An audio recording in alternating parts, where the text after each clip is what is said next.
سلام علیکم دوستان عزیز، من صدرالدین عنایف امروز با شما میخوام یک قصه خیلی جالب را نقل نمایم. روز در خانه یک مردی کمبغل تق تق میشد. آن در شده میبیند که در بیرون سه پیری نورانی ایستادند. مرحمت به خانه گذارید گفتند. لیکن آنها گفتند که نه، از این سه نفر ما یک نفر میتونیم مهمان شما شویم. این ما یک خوشبختی، دیگری سلامتی و سومی بویگری است. شما انتخاب کنید که کدام ما را قبول می نمایید. پیرمرد گفت شما یک لحظه من با خاندانمان صحبت کنم، خلاصه آمده شما را تکلیف میکنیم. بعد در اون در آمده بازانش گفت که در بیرون سه پیری نورانی است، یکی خوشبختی، دیگری سلامتی و سومی بویگری. حیرانم که کدام اینها رو من به خانه دعوت کنم.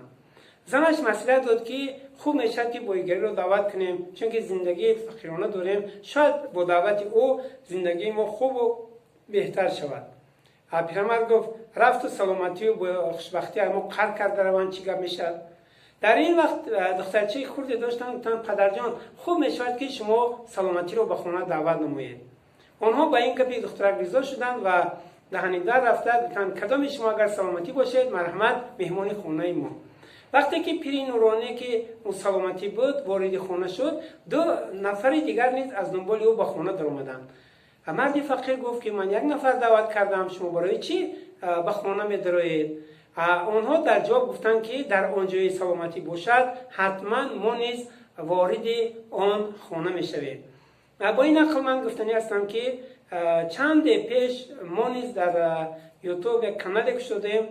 این کانال ما با نام صدرالدین عنایف و موضوع اساسی که در این کانال بررسی می شود این موارد سلامتی، تجارتی و سیاحتی است. و این چنین در پهلوی موضوعی که برای معرفت ناکی ما را بلند برداشتن و دانش ما را صیقل داشتن کمک می رساند، حرکت می کنیم که نوارها آماده سازیم.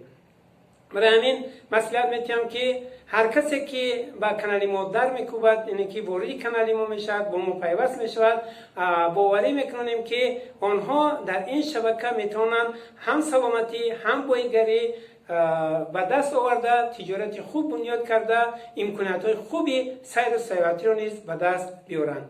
با کانال ما باشید، دوستان، رفیقان و نزدیکان خود را توصیه دهید. ما با شماییم و حرکت نماییم که برای بالیدگی شما، برای پیشرفت کار و فعالیت شما نوارهای جالب و دقت را برای شما آماده سازیم. تشکر برای دقتتان.